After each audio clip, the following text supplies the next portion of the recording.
Então vamos começar falando aqui sobre essa proposta do presidente do Senado, Davi Alcolumbre, de barrar ingresso de recursos ao Supremo Tribunal Federal contra decisões do Congresso Nacional. Já dá para dizer que ficou claro agora a ação do PSOL ao STF, né? Contra a derrubada do decreto que ajustou as alíquotas do imposto sobre operações financeiras, era só a ponta do iceberg, hein, Francine? Pois é, né? A gente tem aí, desde que se teve essa discussão, quando o governo editou aqueles decretos relacionados ao aumento do IOF e toda essa ofensiva do Congresso Nacional, principalmente liderada por Hugo Mota, né, o presidente da Câmara, desde então a gente tem visto uma relação que já não era muito boa ficar ainda mais estremecida.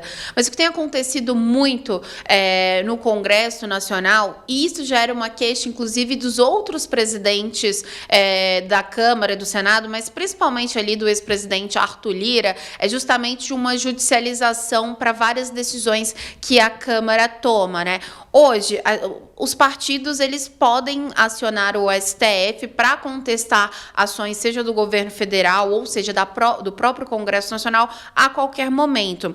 E o que aconteceu, né? Na semana passada, após aquela aprovação da derrubada do IOF pela Câmara e pelo Senado ainda na quarta-feira, o PSOL entrou, enquanto ainda o governo federal, né, decidia se entrar ou não aí no STF contra a decisão do Congresso, o PSOL já havia entrado aí com uma ação. Outros casos também, e que irritavam, inclusive, Arthur Lira, era justamente por outras ações que o próprio PSOL entrava aí contra decisões do Congresso Nacional. E ontem, o presidente do Senado, Davi Alcolumbre, falou sobre isso abertamente durante a sessão plenária do Senado. A gente separou esse trecho, né, André, da fala dele, e vamos ouvir.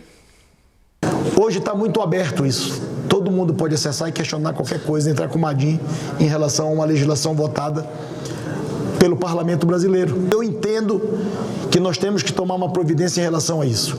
As críticas ao judiciário são fruto daqueles que vão e procuram no judiciário, como o caso do IOF, foi um partido político que entrou fazendo o primeiro questionamento, em seguida a AGU, com legitimidade, com prerrogativa, mas se todo o tempo nós levarmos todas as discussões do Congresso, com todos os legitimados para o Supremo Tribunal Federal, em todo instante alguém vai ficar satisfeito e alguém vai ficar insatisfeito com a decisão da Suprema Corte Brasileira. Acho que esse é um assunto muito relevante que temos que decidir no Parlamento, com legitimidade, sobre quais os aspectos dos legitimados que podem entrar para questionar a constitucionalidade de uma lei votada no Congresso brasileiro. Agora, é o seguinte, né? O que o Davi Alcolumbre quer? Quer justamente colocar um corte ali. Vai depender, ainda não se tem, a gente não tem ainda qual seria esse número, mas, por exemplo, o PSOL hoje tem 13 deputados na Câmara, né? Então vai depender da representação de cada partido na casa para saber se pode entrar ou não no STF, mas aí também não vai ser para tudo, vai depender do tipo de decisão. Então, se vai ser qual tipo de lei, qual tipo de decreto, então isso ainda está em discussão, né, em análise. Agora, André, uma coisa que é importante a gente lembrar, que isso não é exclusivo do PSOL, tá? Antes mesmo do PSOL entrar com essa ação, o próprio PL já havia entrado no STF pedindo a derrubada do decreto do governo. Ontem, quinta-feira, a gente teve aí 8 partidos do Centrão, inclusive o partido de Davi Alcolumbre, que é a União Brasil, e o partido de Hugo Mota, que é o Republicanos, justamente entrando com uma ação no STF sobre o IOF. Então, assim, o que a gente tem é justamente toda essa judicialização, mas é claro que o PSOL ganha uma... O PSOL e a rede, eles utilizam, digamos, que esse instrumento de forma mais recorrente. Então, por isso que Davi Alcolumbre citou especificamente o PSOL, né? E a Sâmia Bonfim, que é a líder do partido na casa, ela já recorreu. E aí a gente pode ouvir também... Já respondeu o Davi Alcolumbre, a gente pode ouvir também a sonora dela. Com a proposta que eles estão articulando, eles querem impedir que um partido que seja do porte do PSOL possa mover esse tipo de ação e de questionamento no Supremo. Isso é claramente uma retaliação ao nosso partido, que sempre foi linha de frente na denúncia ao orçamento secreto. Então aí a Sâmia Bonfim trazendo à tona justamente essa principal discussão com o ex-presidente da Câmara, Arthur Lira, né, que foi o cara que deu, digamos que a primeira ideia relacionada a isso, né? Mas fato é que esse instrumento é utilizado tanto pela esquerda quanto pela direita, mas o que o Davi Alcolumbre está tentando fazer é uma forma de tornar as decisões do Congresso menos questionáveis, por mais também, né, André, que tudo hoje em dia está sendo questionado no judiciário, inclusive questão de regulamentação das redes sociais, já que o Congresso também não resolveu nada sobre esse assunto até agora. Pois é, não tem espaço vazio, não. Se ninguém resolve o problema, alguém tem que chegar ali e tomar a frente. Agora, o que disse lá na entrevista que a gente viu ali no pronunciamento do Alcolumbre, falando que, no final das contas, alguém, se levar tudo para judicialização, alguém vai ficar satisfeito e alguém vai ficar insatisfeito.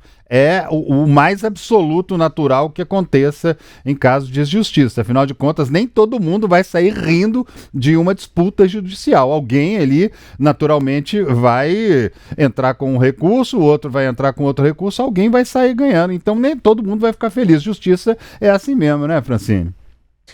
E aí a gente tem até mesmo o próprio Supremo, né, o Luiz Roberto Barroso, presidente da Suprema Corte, ele disse, né, que sobre esse caso específico, vão tentar buscar esse acordo. Então, uma mediação para evitar o quê? Justamente essa discussão. E tem um outro ponto. O relator desses casos do Supremo Tribunal Federal é o ministro Alexandre de Moraes. Então, já há toda uma polêmica em função de outros processos, né? Então, a gente acaba vendo essas discussões se arrastando. Que outros assuntos, por exemplo, do Congresso que estão no Supremo? A gente tem a questão das emendas parlamentares. Então, assim, a questão da regulação das redes sociais, que eu citei aqui também. Então, a anistia também, isso vai ser discutido em determinado momento. Então, assim, são instrumentos que hoje podem ser utilizados. Então, obviamente, os partidos vão utilizar dele, fazer esse uso, obviamente.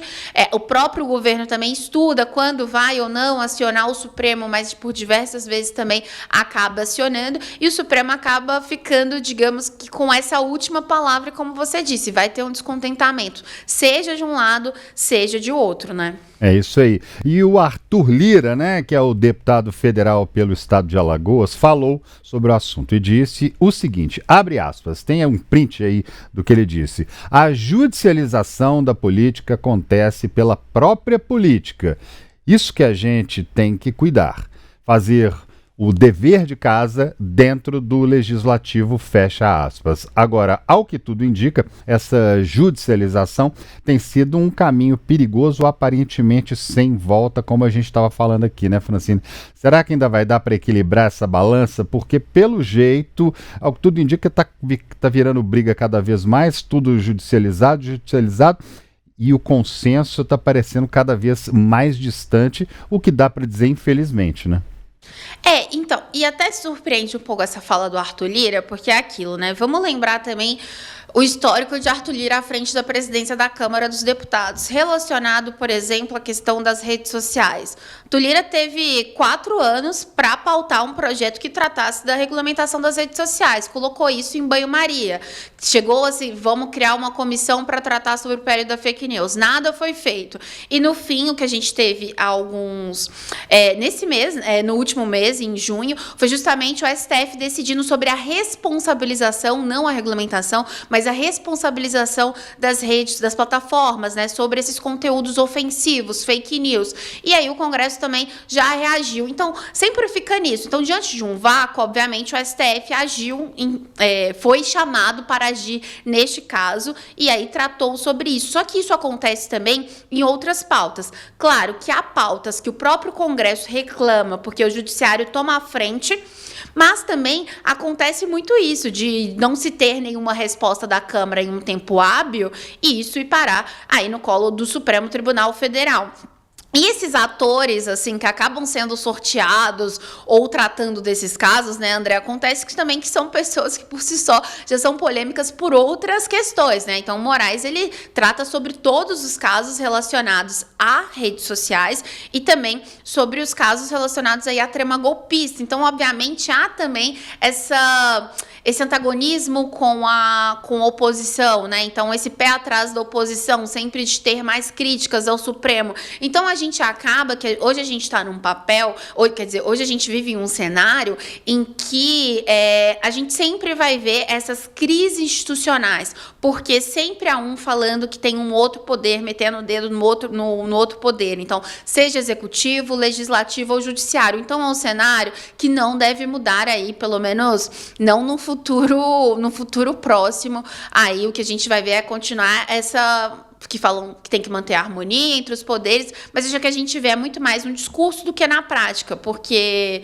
tem, claro, como eu disse, né, assuntos que acaba que o Supremo toma iniciativa e se incomoda o Congresso, mas há assuntos também que no vácuo alguém tem que agir, né? Ô Francine, o pessoal está participando aqui do nosso chat aqui, mandando mensagens. Bom dia ao Robert Wagner, bom dia também ao Miguel Evangelista, que disse o seguinte, ó: a grande ofensiva vai ser a cobrança de transparência nas emendas parlamentares. Aí sim, vai ter que ter aí um ranger de dentes e kkkk, disse ele, que é porque é um ponto muito sensível, né? Essas emendas parlamentares ali é uma ferida, né, que exige muito cuidado para mexer, né, Francine?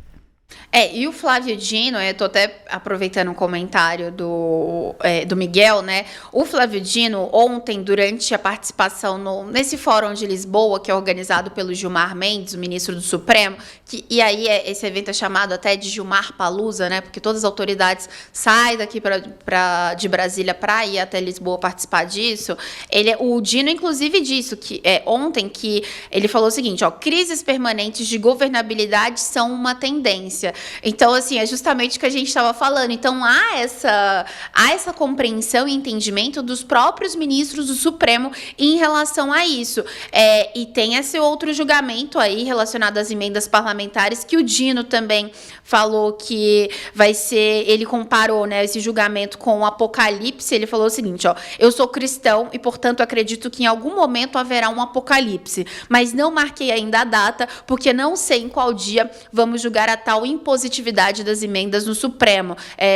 Essa fala do Dino foi publicada pelo Estadão, e que ele disse justamente isso, né, ontem. Ou seja, há essa compreensão também dos ministros. Agora, em assuntos que eles não estão querendo muita essa interferência do Supremo, aí, que é esse caso do IOF, aí se tenta a mediação, obviamente, né? Mas é esse o nosso cenário, né? Não vai mudar tão breve. A gente vai falar disso por muito tempo ainda. E o Flávio Dino, inclusive, que faz questão, às vezes, de ser agradável, de ser uma pessoa mais tranquila, mais bem-humorada, mas ele falou que não tem jeito, que infelizmente ele vai desagradar alguns para poder fazer o trabalho dele.